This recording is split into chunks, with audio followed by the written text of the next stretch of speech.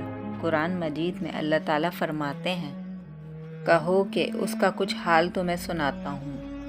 حضرت ذوالقرنین کے نبی ہونے کے علاوہ آپ کے نام پر بھی اہل علم میں اختلاف ہیں۔ کچھ کا کہنا ہے کہ ذوالقرنین آپ کا لقب تھا، کچھ کا کہنا ہے کہ ذوالقرنین آپ کا نام تھا۔ ایک روایت یہ بھی ہے کہ حضرت ذوالقرنین کا نام سکندر تھا۔ قدیم علماء اور مفکرین بھی اس بات پر متفق ہیں کہ آپ کا اصل نام سکندر ہے۔ حضرت ذوالقرنین حضرت خضر علیہ السلام کے خالہ زاد بھائی ہیں۔ حضرت خضر علیہ السلام ان کے وزیر رہے ہیں۔ یہ حضرت سام بن نوح علیہ السلام کی اولاد میں سے ہیں۔ یہ ایک بوڑھی عورت کے بیٹے ہیں۔ حضرت ابراہیم علیہ السلام کے دست حق پرست پر اسلام قبول کر کے مدتوں ان کی صحبت میں رہے، اور صحیح قول یہ ہے کہ یہ نبی نہیں ہے، نیک بندے ہیں جنہیں اللہ تعالیٰ نے ولایت عطا کی تھی۔ اللہ تعالیٰ نے انہیں تمام زمین کی بادشاہی عطا فرمائی تھی۔ دنیا میں کل 4 بادشاہ ایسے گزرے ہیں جن کو پوری دنیا کی زمین کی بادشاہی ملی۔ ان میں 2 مومنین تھے اور 2 کافر۔ مومن حضرت سلیمان علیہ السلام اور حضرت ذوالقرنین ہیں، اور کافر ایک بخت نصر اور دوسرے نمبر پر نمرود ہے۔ حضرت ذوالقرنین کے زمانے میں ہی یاجوج ماجوج نے قتل و غارت کا بازار گرم کر رکھا تھا، اور ایسے وحشی تھے کہ انسان کو چیر پھاڑ دیتے تھے۔ خون کی ندیاں بہانا ان کا معمول تھا۔ جب بھی کوئی علاقہ فتح کرتے تھے تو وہاں کی لڑکیوں کا خون بھی پی جاتے تھے، جس سے وہ خود کو دوبارہ جوان محسوس کرتے تھے۔ پھر جب حضرت ذوالقرنین فتوحات حاصل کرتے کرتے یاجوج ماجوج کے علاقے کے قریب پہنچے تو وہاں کے لوگ ان سے فریاد کرتے ہیں کہ ہمیں کسی طرح اس ظالم قوم سے نجات دلائیں۔ اللہ تعالیٰ قرآن پاک میں ارشاد فرماتے ہیں کہ یہاں تک کہ جب وہ 2 دیواروں کے درمیان پہنچا، ان دونوں کے بیچ میں ایک ایسی قوم پائی جاتی تھی جن کی زبان وہ نہیں جانتے تھے۔ انہوں نے کہا، اے ذوالقرنین، یاجوج ماجوج اس ملک میں بڑے فسادی ہیں، کیا ہم آپ کے لیے کچھ خرچ کا انتظام کریں؟ اس شرط پر کہ آپ ہمارے اور ان کے درمیان ایک دیوار بنائیں گے۔ انہوں نے جواب دیا، یعنی حضرت ذوالقرنین نے کہا کہ میرے اختیار میں میرے پروردگار نے جو دے رکھا ہے وہی بہتر ہے۔ تم صرف قوت و طاقت سے میری مدد کرو، میں تمہارے اور ان کے درمیان مضبوط حجاب بنا دیتا ہوں، یعنی دیوار بنا دیتا ہوں۔ مجھے لوہے کی چادریں لا دو، یہاں تک کہ جب ان دونوں پہاڑوں کے درمیان دیوار برابر کر دی تو حکم دیا گیا کہ آگ تیز چلاؤ تاکہ وقت کے ساتھ ساتھ لوہے کی ان چادروں کو بالکل آگ کر دیا جائے، اور فرمایا میرے پاس پگھلا ہوا تانبا لاؤ۔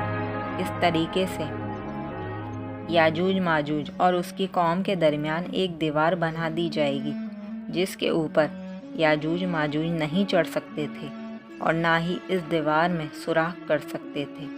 پھر حضرت ذوالقرنین نے ان لوگوں سے فرمایا، صرف میرے رب کی مہربانی ہے، لیکن جب میرے رب کا وعدہ آ جائے گا تو اسے زمین بوس کر دیا جائے گا۔ میرے رب کا وعدہ سچا اور برحق ہے۔ اب آپ یہ تو جان چکے ہیں کہ یاجوج ماجوج کو کس نے اور کیسے قید کیا۔ اب آپ یہ بھی جانیے کہ یاجوج ماجوج اس دیوار کو کیسے گرا کر باہر آئیں گے۔ حضور صلی اللہ علیہ وآلہ وسلم کی حدیث مبارکہ میں ہے کہ یاجوج ماجوج ہر روز اپنی دیوار کھود دیتے ہیں، یہاں تک کہ جب قریب ہوتا ہے کہ وہ دیوار کے آخری کنارے تک پہنچ جائیں گے، اتنے میں سورج کی روشنی ان کو دکھائی دیتی ہے، جسے دیکھ کر جو شخص ان کا سردار ہوتا ہے وہ کہتا ہے کہ اب لوٹ چلو، کل کھودیں گے باقی کی دیوار کو۔ لیکن اللہ تعالیٰ اپنی قدرت سے اس دیوار کو رات بھر میں ویسے ہی مضبوط بنا دیتے ہیں جیسے وہ پہلے تھی، یہاں تک کہ جب ان کی مدت پوری ہو جائے گی اور اللہ تعالیٰ کو ان کا یعنی یاجوج ماجوج کا باہر آنا منظور ہوگا تو وہ عادت کے مطابق دیوار کھودیں گے اور معمول کے مطابق دیوار کے آخری حصے پر پہنچنے کے بعد انہیں سورج کی روشنی دکھائی دے گی تو اس وقت ان کا سردار کہے گا کہ اب چلو انشاءاللہ تعالی کل اس دیوار کو توڑ ڈالیں گے۔ ان لوگوں کے انشاءاللہ کہنے کی برکت سے اس کلمے کا یہ ثمر ہوگا کہ دوسرے دن دیوار ٹوٹ جائے گی۔ یہ قیامت قریب ہونے کا وقت ہوگا۔ دیوار ٹوٹنے کے بعد یاجوج ماجوج باہر آ جائیں گے اور زمین میں ہر طرف فتنہ و فساد اور قتل و غارت کریں گے، مگر مکہ مکرمہ، مدینہ طیبہ و بیت المقدس ان تینوں شہروں میں یہ داخل نہیں ہو سکیں گے۔ یاجوج ماجوج چشموں اور تالابوں کا پانی پی ڈالیں گے، پورا خشک کر دیں گے۔ جب ان کا دوسرا گروہ اس جگہ سے گزرے گا تو وہ حیران ہو کر کہے گا کہ یہاں کبھی پانی تھا ہی نہیں، پانی سارا ختم ہو جائے گا۔ اتنا بڑا لشکر ہوگا۔ جب یہ لوگ دنیا میں فساد اور قتل و غارت سے فارغ ہو جائیں گے، جب سب لوگوں کو ختم کر دیں گے، مسلمان تو حضرت عیسیٰ علیہ السلام کے ساتھ کوہ طور پر ہوں گے، تو یاجوج ماجوج کہیں گے کہ زمین والوں کو تو ختم کر دیا، آؤ اب آسمان والوں کو اپنا نشانہ بناتے ہیں۔ یہ کہہ کر وہ اپنے تیر آسمان کی طرف پھینکیں گے۔ خدا کی قدرت تو دیکھیں کہ تیر جب واپس آسمان سے آ کر نیچے گریں گے تو ان پر خون لگا ہوگا۔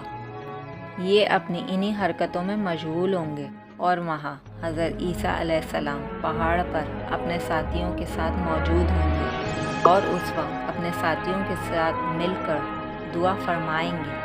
پھر اللہ تعالیٰ یاجوج ماجوج کی گردنوں پر ایک قسم کا کیڑا پیدا فرمائیں گے اور وہ سب ایک دم مر جائیں گے۔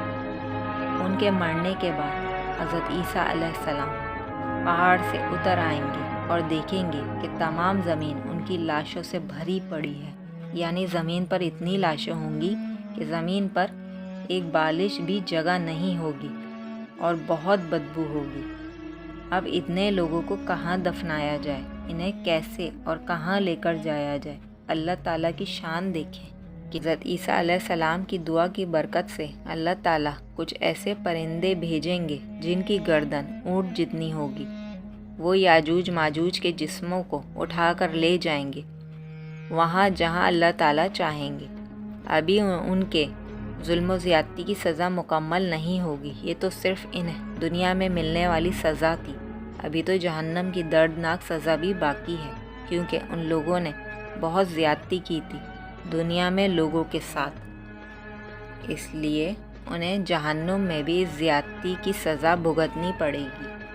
محدثین اور مفسرین میں یاجوج ماجوج کی قوم اور حضرت ذوالقرنین کی دیوار کے حوالے سے بہت سے اختلافات پائے جاتے ہیں۔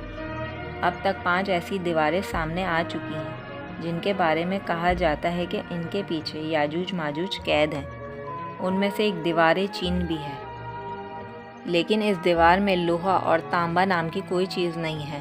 یمن میں دیوار مارب کے بارے میں بھی کہا جاتا ہے کہ یہ یاجوج ماجوج کی دیوار ہے، لیکن یہ دیوار سیلاب روکنے کے لیے بنائی گئی تھی۔